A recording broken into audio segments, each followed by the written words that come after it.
Bon la famille, c'est parti. Nouvelle leçon du nouveau chapitre aka graphique. Donc dans cette nouvelle leçon, on va voir qu'est-ce que c'est que les bougies japonaises. Honnêtement, je vous conseille de bien rester posé dans votre canapé. Petit soda à gauche, petit chips à droite. Vraiment parce que en fait là ce qu'on va voir aujourd'hui c'est la base des bases. C'est-à-dire que si vous n'arrivez pas à comprendre qu'est-ce que c'est que les bougies japonaises, vous n'allez rien comprendre au graphique et encore moins au trading. Donc voilà, je vous conseille de bien rester posé. C'est la base des bases du basique. C'est très important pour ne pas dire primordial. Je vais commencer par vous raconter l'histoire des bougies japonaises tout simplement. Elles ont vu le jour en 1600. C'était pour analyser le cours du riz au Japon. Elles ont été popularisées dans les années 1990 par un certain Steve Nissen et enfin quasiment 90% pour ne pas dire 100% des traders utilisent les bougies japonaises. Tout simplement un graphique, on peut le paramétrer en linéaire, en courbe, en tout ce que vous voulez. Mais nous, on n'utilise pas particulièrement les bougies japonaises tout simplement parce que pour nous, c'est un vrai langage. C'est une vraie langue, un peu comme le français ou l'anglais. Voilà, grâce aux bougies japonaises, on peut lire un graphique, on peut bien comprendre un graphique, on peut bien interpréter un graphique, on peut comprendre la manière de penser des investisseurs. Bref, conclusion, on peut limite parler avec le graphique, on peut quasiment discuter avec lui. Voilà, c'est tout ça pour vous dire que grâce aux bougies japonaises, elles ont un langage, nous transmettent des choses.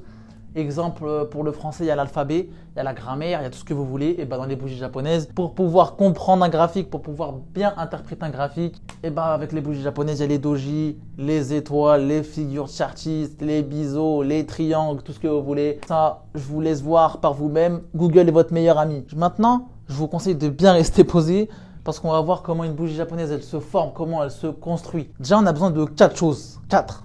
Le cours d'ouverture, le cours de clôture et les deux mèches, c'est-à-dire la mèche haussière et la mèche baissière. Restez posé, c'est parti. Bon, c'est parti la MIF, guettez, comme à l'école, petit tableau, petite leçon au calme. Vraiment restez concentré parce que là, on va commencer à rentrer dans des bails techniques avec des chiffres, des unités de temps, tout ce que vous voulez. Il faut vraiment rester concentré parce que là, ça va commencer à être technique. Bref, admettons qu'on est sur le DAX 30. Donc le DAX 30, vous verrez dans la prochaine leçon, qu'est-ce que c'est. Admettons qu'on est sur le DAX 30, qu'on regarde le graphique, qu'on est le 15 janvier déjà, et qu'on regarde le graphique en 1 heure. 1 heure tout simplement, c'est l'unité de temps. Voilà, c'est l'unité de temps.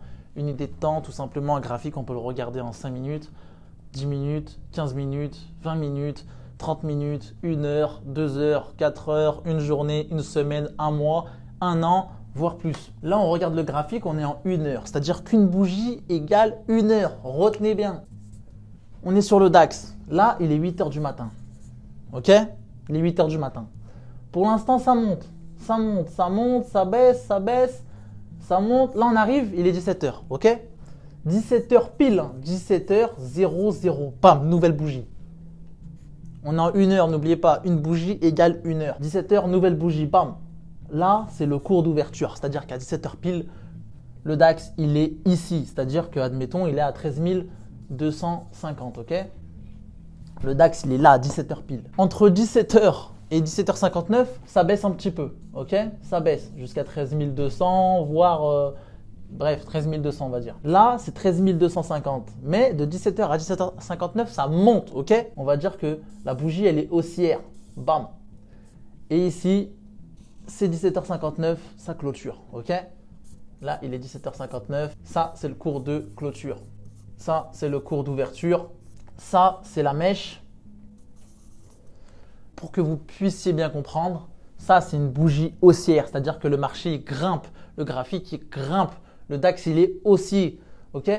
À 17h pile, ça ouvre ici. Entre 17h et 17h59, ça baisse un petit peu. Mais bam, avant 17h59, ça remonte. Ok, vous avez compris? Par exemple, là, c'est 17h. Là, ça baisse à 17h20. Ensuite, de 17h20 à 17h59, ça grimpe. Ok, ça grimpe et ça clôture juste ici. Et là, 17h59, le prix, il est là. 17h59, le graphique, il est là. 17h59, on va dire que c'est 13 300. 18h00, nouvelle bougie. 18h00, ok? Bam, nouvelle bougie. Et après, ainsi de suite. Je ne sais pas si c'est une bougie haussière ou baissière. Bref, c'était un simple exemple. J'espère que vous avez compris ce petit délire sur les bougies japonaises. C'est la base des bases. C'est ce qu'il faut pour comprendre un graphique. Vraiment, si vous voulez en savoir plus, insistez. Bon, là, je vous ai expliqué comment elles se forment, les unités de temps et la base des bases, tout simplement. Mais après, je ne peux pas tout vous apprendre. Bref, j'espère que ça vous a plu, la MIF. Rendez-vous dans le prochain épisode. Bang, bang.